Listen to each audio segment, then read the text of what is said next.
Oke guys, balik lagi bareng gue Aldi, dan kali ini kita mau bahas pengalaman-pengalaman seputar dari business owner, ya. Nah, tadi diskusi sama tim dan kayaknya menemukan topik yang menarik untuk pembahasan yang mau gue bahas kali ini dari pengalaman adalah tentang kepemimpinan, ya. Karena mungkin perjalanan 5 sampai 6 tahun ke belakang gitu ya, pasti kita business owner nggak lekang dari sama yang namanya kepemimpinan atau memimpin orang. Dan kepemimpinan itu ternyata perlu yang namanya skill dan perlu yang namanya pembelajaran, ya. Dan kita sebagai pribadi pun atau sebagai manusia pun gitu ya harus terus mau belajar. Nah, gue kemarin sempat dapat satu kata-kata yang menarik dari TikTok kalau nggak salah gitu ya, yang menyatakan adalah kapasitas perusahaan itu ditentukan sama kapasitas pemimpinnya gitu. Yang artinya kalau misalkan pemimpinnya kapasitasnya misalkan 5 gitu ya, ya berarti perusahaannya hanya di 5. Nggak bisa lebih besar daripada pemimpinnya.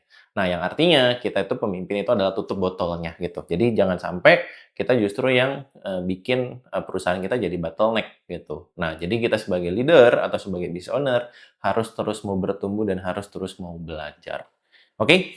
Nah, tema yang tadi gue angkat adalah tentang kepemimpinan dan mungkin judul spesifiknya adalah The Art of Leadership. Ya, The Art of Leadership ini akan sedikit gue bahas dari pengalaman. Ya. Nah, kalau kita ngomongin kepemimpinan atau kita ngomongin pemimpin atau kita ngomongin business owner gitu ya, cenderung akan memiliki stigma adalah menjadi orang yang harus paling kuat atau mungkin orang yang paling harus berani atau mungkin orang yang harus paling kompeten dalam segala bidangnya gitu. Karena kalau misalkan lu pemimpin dan lu ditanyain nggak tahu, biasanya nanti bawahan lu atau misalkan tim lu itu akan mungkin mempertanyakan kompetensi dari kita sebagai leadernya gitu ya. Yang padahal gitu ya, kita kan sebagai pemimpin ini juga manusia ya. Punya punya hati, punya pikiran, dan kita juga pasti punya keterbatasan. Karena ya leader pun juga sama seperti tim atau seperti karyawan yang dipimpin, sama-sama terus mau belajar gitu. Nah, cuman kenapa sih hal tersebut menjadi stigma gitu ya? Ya pastilah ya, kita pun sebagai orang yang dipimpin gitu ya, kita tidak mau dipimpin sama orang yang tidak kompeten gitu. Nah, udah gitu juga cenderung kalau misalkan tadi ya pemimpin menjadi orang yang paling harus berani, orang yang paling harus kuat, orang yang paling harus diuntungkan, atau misalkan yang cuan yang paling gede gitu ya. Padahal di balik itu semua juga pasti kan banyak banget struggle-nya yang mungkin bawahan-bawahan atau mungkin para tim atau misalkan teman-teman semua yang dipimpin itu nggak tahu. Nah, di sini mungkin gua bocorin beberapa gitu ya, yang bisa gue sharingin sama teman-teman semua gitu ya, apa sih struggle-nya dari eee, leadership gitu ya. Nah, salah satu struggle yang mau dibahas mungkin adalah tentang ketika lu sedih, ketika lu patah semangat, ketika lu pesimis gitu ya, itu adalah hal yang tidak lu boleh tunjukkan di depan tim lu, gitu ya. Ketika tim lu bertanya tentang A dan lu jawabnya nggak tahu gitu ya, tim lu pasti akan mempertanyakan kredibilitas dari lu. Ketika tim lu tidak mencapai omset atau tidak mencapai targetnya gitu ya, dan lu bilang, "Iya ya, susah ya," gitu. Nah, itu mungkin lu sebagai pemimpin akan mulai lebih dipertanyakan tentang kredibilitasnya atau kompetensinya. Nah, jadi intinya sebagai seorang leader itu kita harus menjadi orang yang paling optimis. Dan ketika kita capek, sedih, kecewa dan sebagainya, ini adalah hal yang tidak lu bisa tunjukkan ke depan tim lu gitu ya. Lu harus bisa mengelola ini di belakang. Nah, biasanya kalau dari gue sendiri, pengalaman biasanya gue punya support system lah gitu ya. Nah, support systemnya ya balik lagi ya gitu. Masing-masing mungkin beda, tapi mungkin cenderung adalah pasangan ya yang bisa lu jadiin tempat untuk tumpah gitu ya. Nah, biasanya tuh dia nanti akan jadi orang yang paling tahu tuh tentang struggle lu sebagai pemimpin itu apa dan gimana sih gitu ya. Nah, tapi mungkin jadi note buat teman-teman semua ya. Ya, pemimpin pun juga bukan orang yang paling serba bisa dan harus paling serba tahu ya. Tapi intinya adalah yang mungkin punya hati dan punya rasa kemauan untuk bisa bertumbuh bareng-bareng dan menumbuhkan bareng-bareng ya.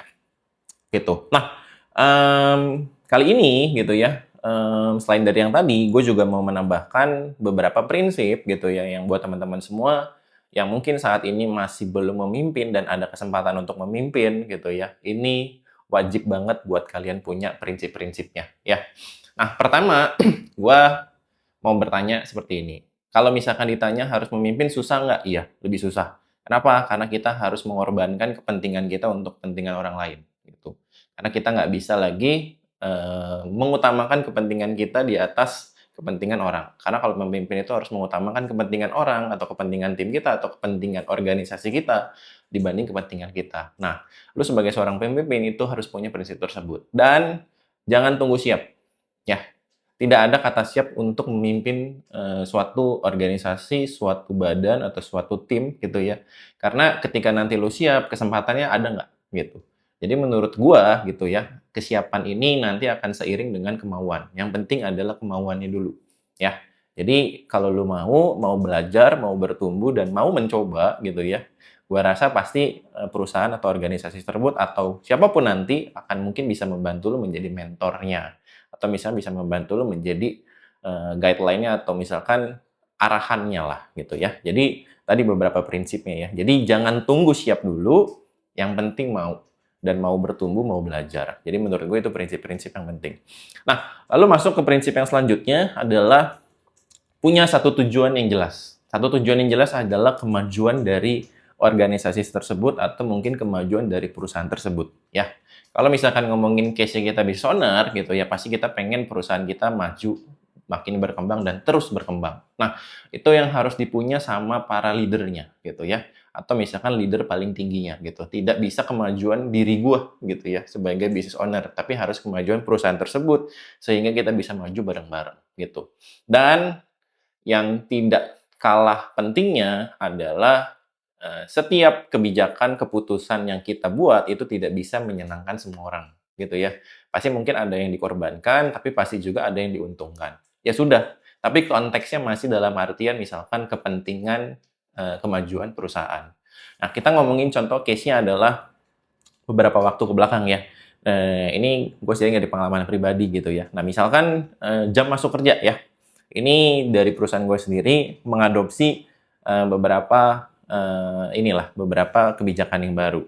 Kalau misalkan dulu di perusahaan gue sendiri untuk masuk jam kerja itu adalah dari jam 8 pagi sampai jam 5 sore dan saklek lah, gitu ya. Jadi kalau misalkan masuk jam 8 lewat 10 atau 8 lewat 15 itu nanti akan tergolong sebagai terlambat gitu dan nanti akan ada potongannya dan sebagainya lah gitu sebagai bentuk sanksinya gitu dan pulang nanti jam 5 serentak udah aman gitu ya.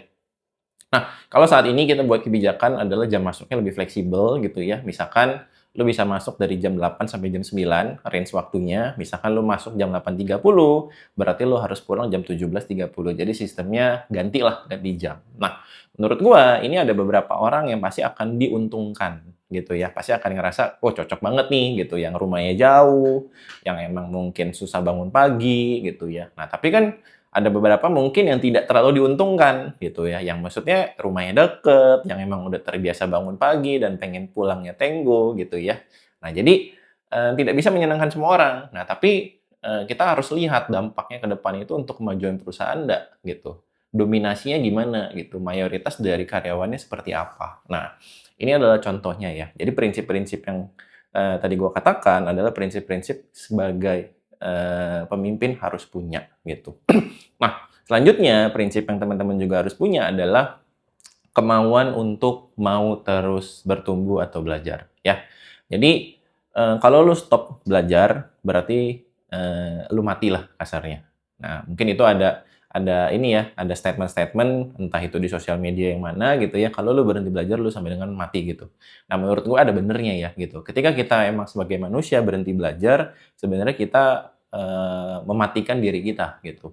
Menurut gue belajar itu bisa dari manapun ya, even dari anak kecil pun gitu ya, even dari orang yang kita nggak kenal pun sebenarnya kita mau belajar, asalkan kita tadi ya gelas kosong gitu. Jadi kita nggak ngerasa so paling bisa, so paling ngerti dan so paling tahu gitu untuk hal-hal yang emang kita sebenarnya belum tahu-tahu banget gitu. Nah jadi balik lagi ke kacamata yang kita pakai. Kacamata yang kita pakai apakah kacamata yang emang kita mau tahu dan gelasnya kosong atau kacamata yang sebenarnya kita so tahu dan gelas itu udah penuh. Jadi menurut gua, lu sebagai seorang pemimpin harus mau terus belajar, ya. Jangan sampai gelas yang lu pakai atau kacamata yang lu pakai itu setiap hari penuh. Jadi otomatis nanti lu bakal jadi tutup botol yang menghambat pertumbuhan dari tim lu sendiri.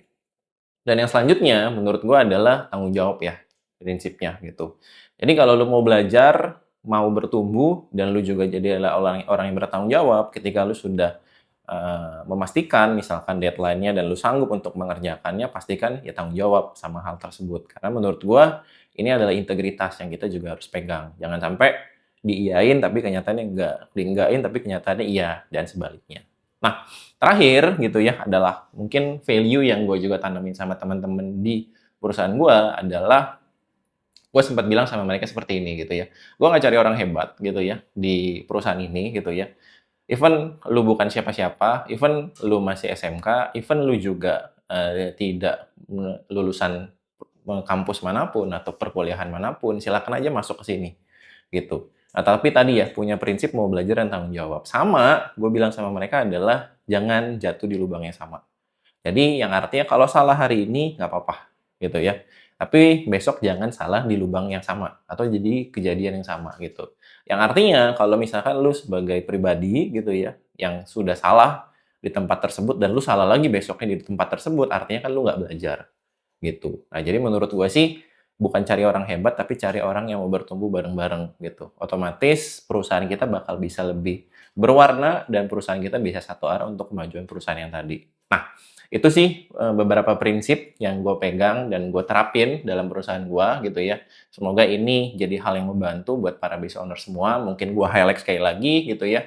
Pemimpin itu orang yang paling tahu, orang yang paling ngerti, dan orang yang paling kompeten stigmanya. Tapi sebenarnya kita juga manusia, pasti kita juga punya keterbatasan. Tapi it's okay, itu semua harus ada artnya atau mungkin politiknya lah gitu ya. Kita nggak bisa maksudnya untuk sedih, kecewa, atau misalkan pesimis di depan tim kita, tapi kita bisa handle semua itu dengan solusi yang mungkin di belakang gitu ya. Kita harus bisa ngolahnya lah. Dan tadi prinsip-prinsipnya jangan tunggu siap, karena menurut gua gitu ya, ketika lu siap kesempatannya ada atau enggak. Yang penting adalah maunya gitu. Ketika lu mau pasti nanti seiring dengan waktu lu pasti juga akan bisa. Lalu ya tadi harus punya eh, tanggung jawab dan juga nggak bisa nyenengin semua orang. Oke, dari gue itu aja dan thank you untuk perhatiannya buat teman-teman semua. See you semua, bye-bye.